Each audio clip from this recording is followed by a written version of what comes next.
What is your view on the practice of Pure Land Buddhism?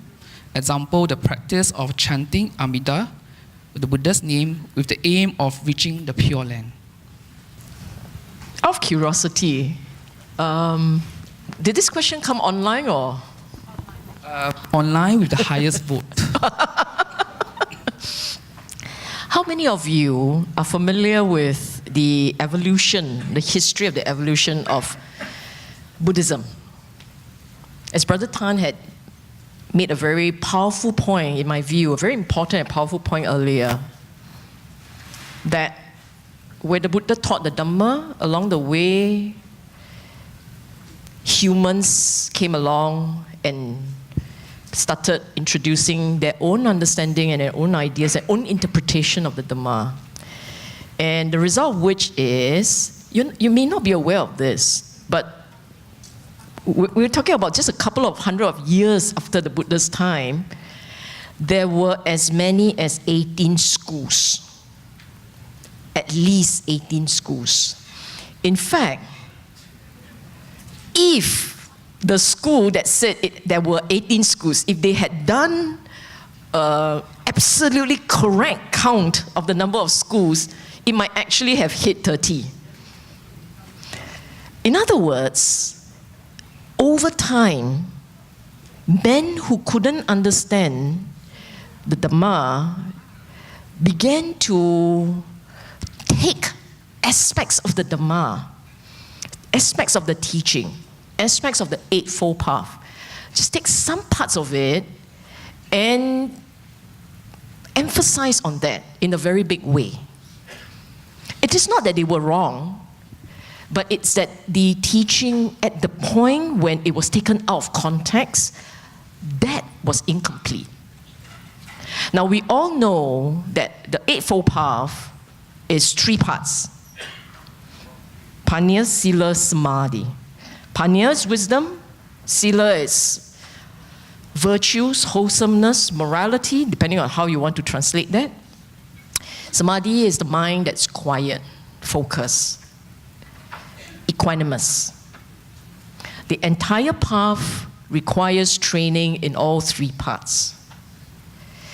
But along the way, in the course of history, in the course of time, there could, in different parts of India, there were people who understood it, perhaps incomplete. They began to emphasize certain parts of it.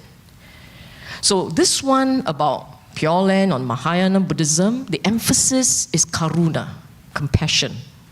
Why do I say karuna as opposed to just blind chanting? Because there are many people in the world who may not have the same capacity to appreciate the Dhamma at that deep level that some were emphasizing in the past. So Dhamma at a deep level, hard to understand. Make it simple for everyone. We'll do it just like this. So huge emphasis in Pure Land is on saddha. If you have, now it is not completely wrong. Let me explain this. Let me just explain this. Not completely wrong because if your mind is placed on a virtuous object, the Buddha is personification and embodiment of virtue. If your mind is put on the Buddha, you keep it focused on the purity, the virtues of the Buddha, and say, I want to be like the Buddha. I will transform myself in every way to be like the Buddha. If you do that, and you know Buddha was compassionate, Buddha was patient, Buddha has no anger, Buddha has no craving, etc. You know that. And you emulate that. Then your mind, at the moment when you are emulating him, it's pure. It's pure. It's just that you don't stay pure. Because depending on the conditions, your mind slip away from focus on goodness. And instead, we revert to our old habits and old behavior.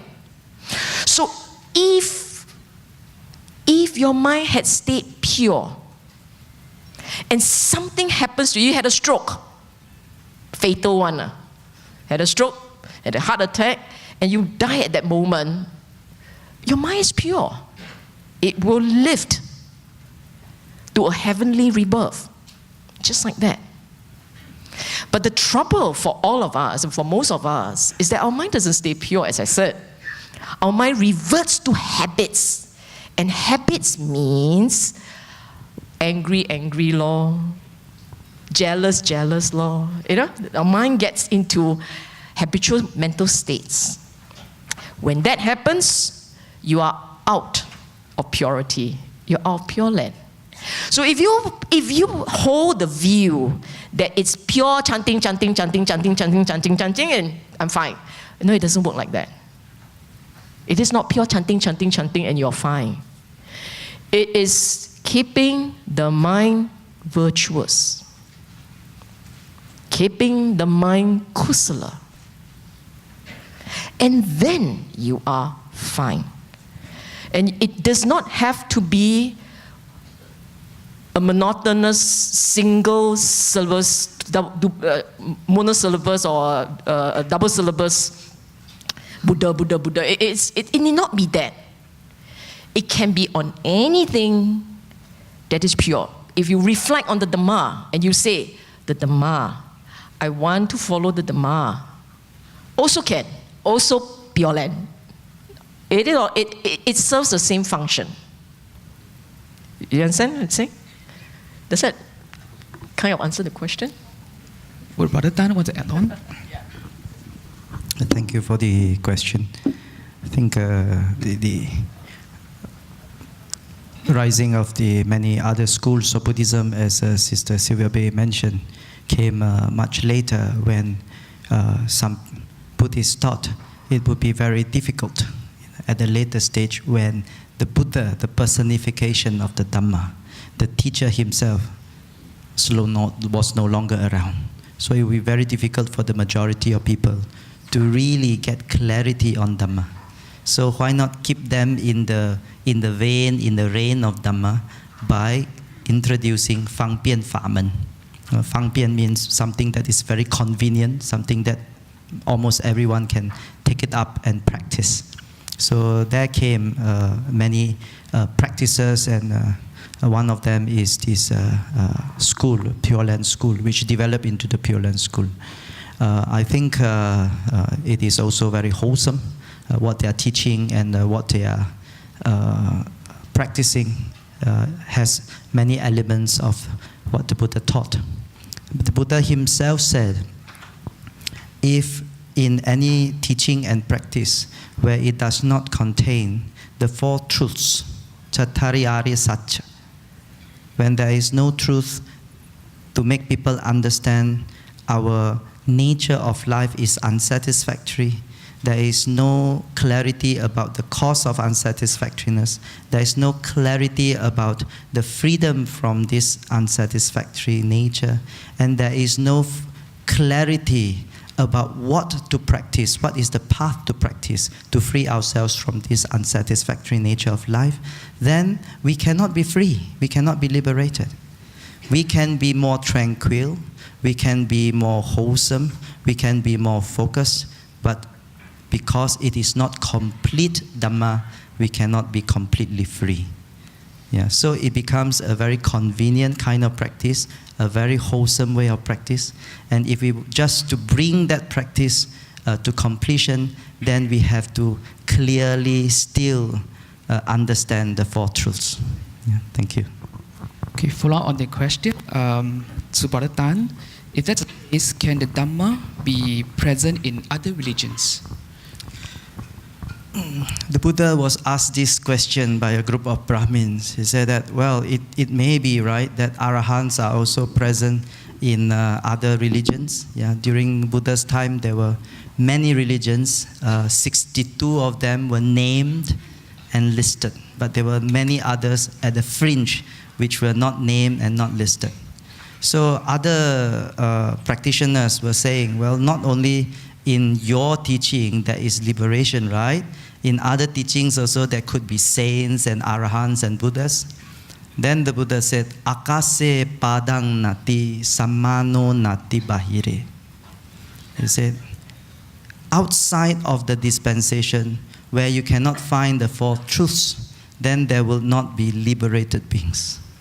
So the Buddha answered in that way.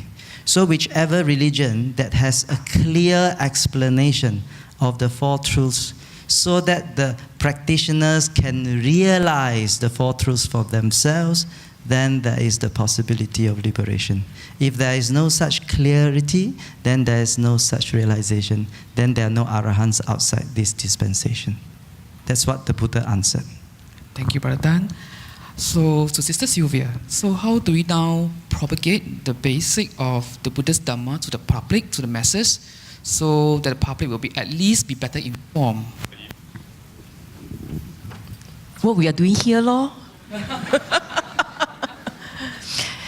Actually, this question should have been directed to Brother Tan. He has a whole school propagating the Dhamma. But let me just take a step at it, and then Brother Tan can explain further. Actually, the Dhamma is not that difficult. The Buddha was teaching about the nature of the mind. Isn't it? The understanding of what Dhamma is, that there is dukkha. What does it mean that there is dukkha? It merely means that you experience on a regular basis sense of dissatisfaction. That's all. It's describing our state of mind. Nothing mysterious. We all experience moments of dissatisfaction. The regular person, when he experiences dissatisfaction, look for happiness. As Brother Tan said, we go in seek of happiness. By looking outwards, looking to fix our environment so that the environment is as we like it, and then we think we are happy. That method is wrong. Because the environment is never within our control. Because the environment is made up of many people. Even when it is just your little home and you live alone, your aircon can die on you at the wrong time. Environment, the external environment is never the way to fix a problem. Problem can only be fixed when your own mind learns to tackle change. Impermanence is a given. At any one time you sit there, next moment is gone. This moment is gone, the next has arrived. The moment you're aware of the next moment has a reason. In other words, impermanence is the nature of life. It's a given of life. And if you're trying to fix a problem so that you're always happy, then how do you fix impermanent? Can't be done, right? So the only way you can be happy, really be happy, is when you don't try to fix things. But our mind can't do that. It does not have that. The habit from the day you were born. Look, when you're a child and you ongye, someone put a sutta into your mouth. Problem solved. You stop crying. Your baby cry, same thing. Ongye, milk, sutta, whatever you have, stop crying. That's how our mind works. There's a problem out there, fix it. But it's like the little boy who tries to stop the flood from overwhelming the wall, holding back the water. You put the fingers in, but there's so many holes appearing in your life. Our life is full of events arising at astronomical speed. And you can't fix everything. So what do you fix? Insight, the mind. So the Eightfold Path is a method for you to learn how to change the way you see the world, change the way you react to the world, change the way you look at the world. As you slowly start to change your mental habits, then you learn to accept things as they arise. Accept events, accept conditions, accept people. Accept people, conditions, and events for what they are. Right now, I say the word accept, and you will say in your mind, easier said than done. That's why you need the Eightfold Path. It's a method of training and rewiring. Without the Eightfold Path, cannot be done. So let me repeat. Understand understand the nature of dukkha. Why our mind has so much angst. Change the way the mind works. Angst can stop. Dukkha can stop. The Buddha walked around with a smile on his face and his calm demeanor because angst has stopped. And it can be done for all of us. So you ask me how to explain the Dhamma and propagate the Dhamma. That's the easy part. Explaining what the teaching was is the easy part. Getting you to believe that the solution lies in the Eightfold Path and incorporating the Eightfold Path mental states into your regular mind, that's the difficult part. Ask you not to lose temper already very difficult. Hey, why you step on my leg? What's there? What's there? What? Ask at that point. Your people push you push back. Habits. You know what's the sad thing about these habits? All these habits are in your DNA, genetic code. You survive as a species. You survive. You survive. Your DNA survive. Your ancestors survive and you survive, right? That DNA comes down to you. Because you fought well. Your DNA are fighting genes. You survive because you know how to push back. Now in a society where you don't need to push back so much, the DNA doesn't know how to stop pushing. And so we end up reverting to very old habits. We have to change these habits. And you must believe that it can be done. Faith. Faith is faith in the Buddha's wisdom. Faith is faith that the Dhamma works. And faith is faith that you can do it. If you believe in the Buddha, and I believe in the Dhamma, but I cannot, I'm not so good. Finish. What faith you talking about? No faith. That's it. Game's over. Okay? So, to teach, to explain, to do it in forums like this, we've done it once, we can do it again. That's not the difficult part. But the individual embracing, adopting, practicing, stay on course in daily life, when your wife at you, when your kid at you, and you still hold the line in your practice, that's where the challenge really is hard. Okay? Brother Dan, do you want to share with us your experience and insights since Nalanda is such a successful society in Malaysia? How to propagate Dhamma. To the masses. I was asked this question about 3 days ago, how to propagate Dhamma in Thailand, of all places. I asked the interviewer, for your own personal experience, what got you into the Dhamma? Because in Thailand, the majority of people are Buddhist, but may not know much Dhamma. So this person was very much into the practice, a very good practitioner, in fact a teacher. So I asked her, what got you into the Dhamma in the first place? She says, from young I asked myself, what's life? Why am I born? And what's the purpose of life? And what's the meaning? I said it was the same for me. And that got us both into the Dhamma. So today, if we know how to get people to ask very important questions, Buddhism would then have very relevant answers for them. We need teachers to explain clearly the Buddha's teaching and the Buddha's message. We need to develop their confidence in the teaching and in themselves being able to apply those teachings. It's not difficult, it's doable.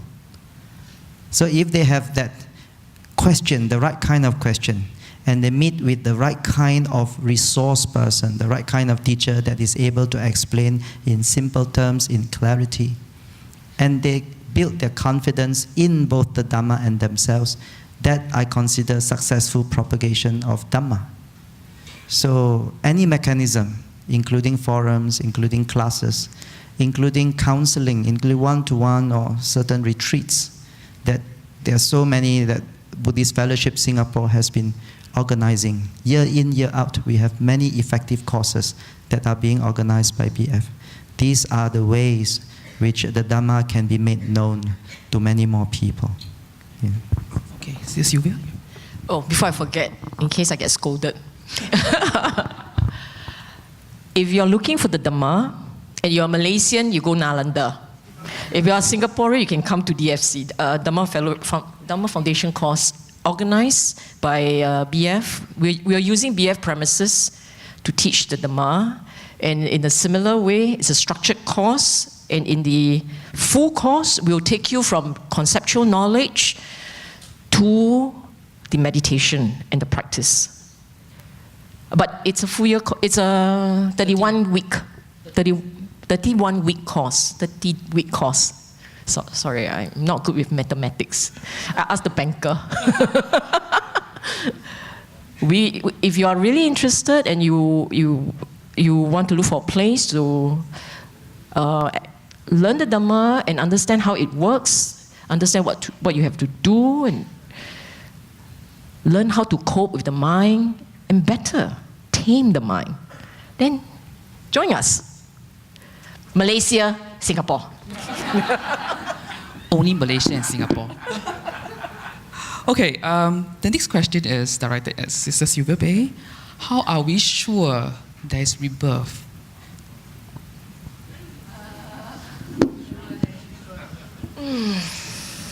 Why are you so curious? You know,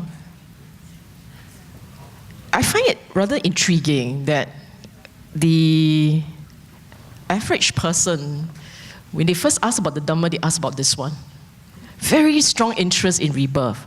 Did you know that the main teaching of the Buddha was not so much about rebirth, but it's really about the Four Noble Truths and Eightfold Paths? However, this notion of rebirth comes up because in the time of the Buddha, many people also ask about that.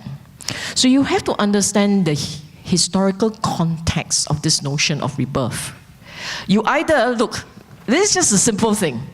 You either believe that when you die, game's over. Or you die and you... That's a yam sing. You die and it's game's over, meaning you are worm food. Or you die and there will be an arising. And in this arising, two versions. You arise after the body is dead and you live forever. Or you arise after the body is dead, but you continue this cycle of change. So the individual being scared of death and wonder what happens will invariably ask this question. Do you accept that you die and become worm food, or you die and you come again? That's all. Do I believe in rebirth is the question, right? Yes, I do. That's me. But you, whatever that I say to you, however I try to convince you, it's irrelevant. You haven't seen it for yourself. And the nature of the Dhamma is one sees for oneself, right? I can offer just a small segment of why I believe in rebirth, but I believe in rebirth within this life. Next life will take care of itself for me. Just take care of itself. I believe in rebirth this life. Every moment that I live, a part of me has died. And as long as I live on, every moment for me is a rebirth. And it is really the individual who must ask himself or herself, you have another chance of life right now. And in all your chances of rebirth life right now, what do you want to spend it on? Do you want to spend it being angry, being agitated, getting perplexed, getting caught up? Or do you want to spend each moment of becoming peaceful, joyous, happy, confident, spiritually alive, meaning in life? You haven't finished this life. Why worry about the next? You haven't lived this life. Why ask about next? So this is something, to me, it matters more. I live this life to the best of my ability. If there is another becoming, so be it. If there is no more becoming, and this is what is taught, Kalama Sutta, if there were no more becoming, so be it, it's okay. At least in this life, I have been happy, I have love, people love me, I have opportunities to do good and derive meaning from the activities that I do. Good enough. I don't want to spend my life pondering about the what ifs. As Brother Tan said earlier, by the time you finish pondering, you're dead. Then you will experience rebirth. the version that some of us are caught up with. Okay? Yeah, and remember the Buddha said that even if you don't believe in the next life, the Dhamma can help you to be happy and contented in this very lifetime. And if there's the next life, yes, we've done something good, and our next life take care of. I think that's a very beautiful proposition. Okay, now we come to our last question. Because I try to see which are the interesting questions. Okay, because we're talking about Buddhism is a 21st century choice. So the question is, how can Buddhists be socially engaged to help the marginalized community? Example, those who are poor or the LGBT community. How can we as Buddhists help? It's for both speakers. Wow, someone must give in. Senior elder.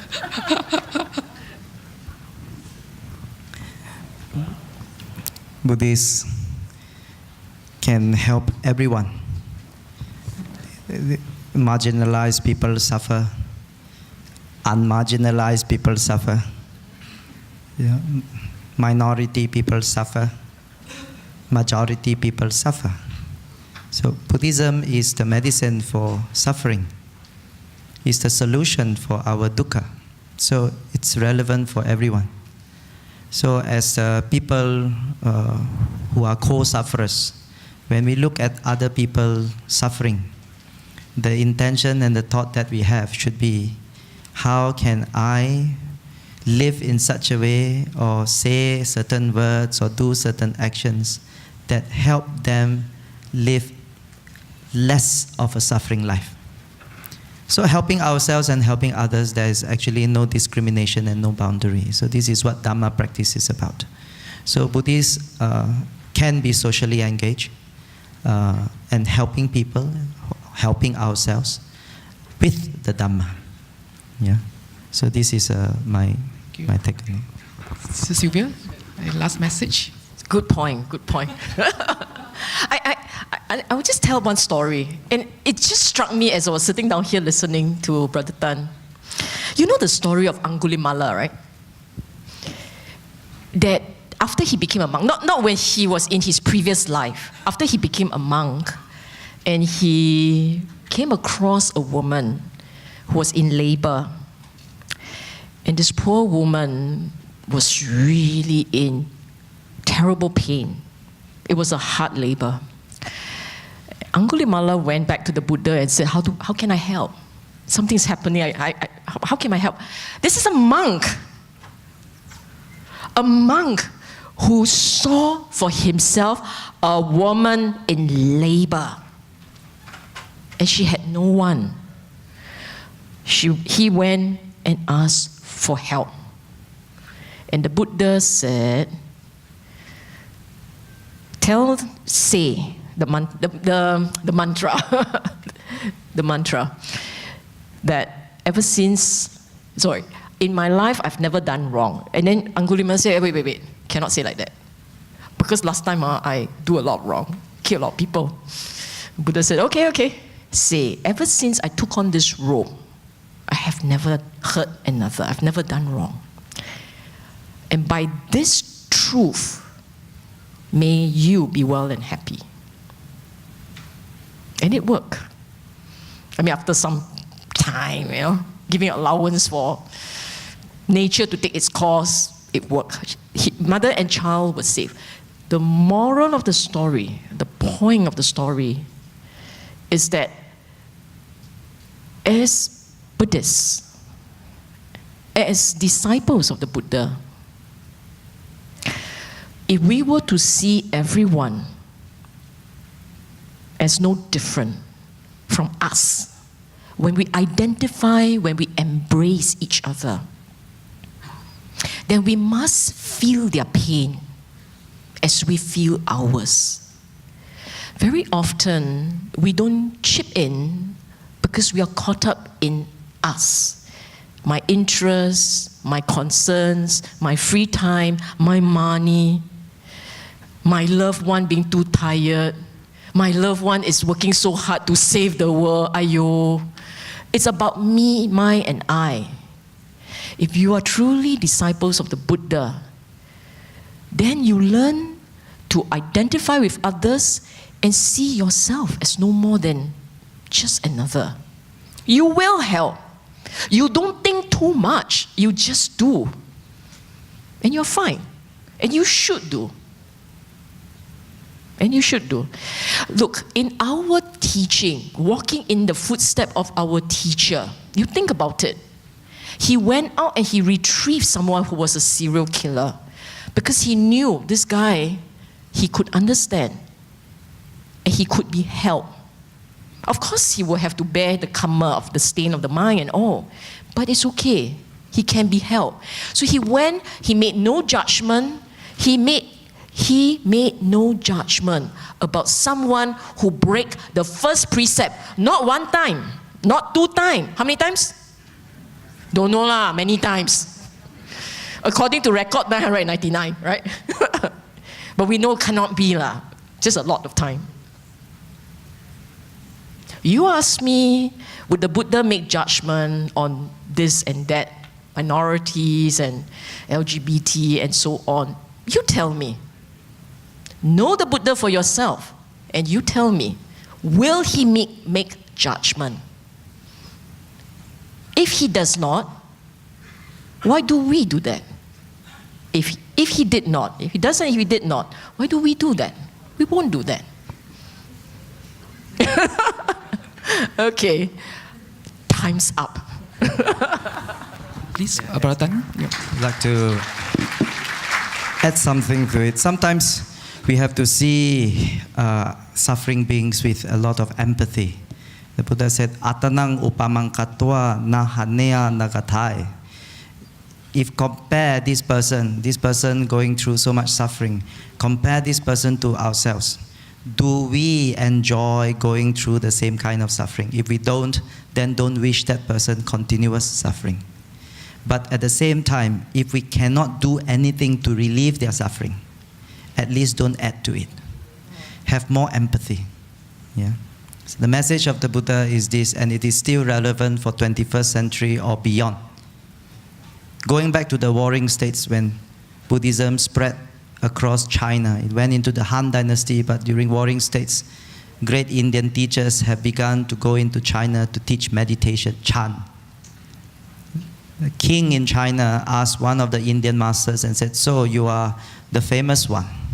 So let me ask you, I have been doing a lot of merits. I've done a lot of good." And the teacher asked, "How did you do good?" "I built temples, monasteries, and pagodas all over my kingdom. Tell me, how much merits have I earned if I had built so many pagodas?" Then the Dhamma teacher said, "Not much. Not much. If I double it, how much more would I make?" "Masih boceh." "Also not much." Then he said, "How can? I thought your religion talked about doing good." He said, "That is not what the Buddha taught." What did the Buddha say? He said, "Sarva papasya karanang kushalasya upasampada shachita paryotapanang etang buddhana shasana." Translated to Singaporean: avoid doing unwholesome deeds. Stop the evil within. We have evil in our intentions, our thoughts, our speech, our actions, our lifestyle. Evil in creating harm and hurt to others and also to ourselves. Stop doing that. Kusalasa upasampada. Then only is meaningful if you cultivate goodness like charity, restraint, morality, and many other kinds of kindness and compassionate acts. You do that. Then go further. Sachita paryodapana. Individually purify our own minds. Not just do good and not just being good, because there are latent defilements within all our minds. Purify those minds. That is the real teaching of the Buddha. If we want to know what is really good, then that teaching of the Buddha, that message, is the good thing. So in life, don't just go around doing good or think that we are good, but in a very sure way, confident way, pragmatic way, and spiritual way, in the way that is wise, purify the mind, so that we not only become happier, we also become much better. So in this wonderful Teochew association, I want to end with Teochew quote. "Cho nang meng meng pe pe." Thank you so much for the wonderful discussion.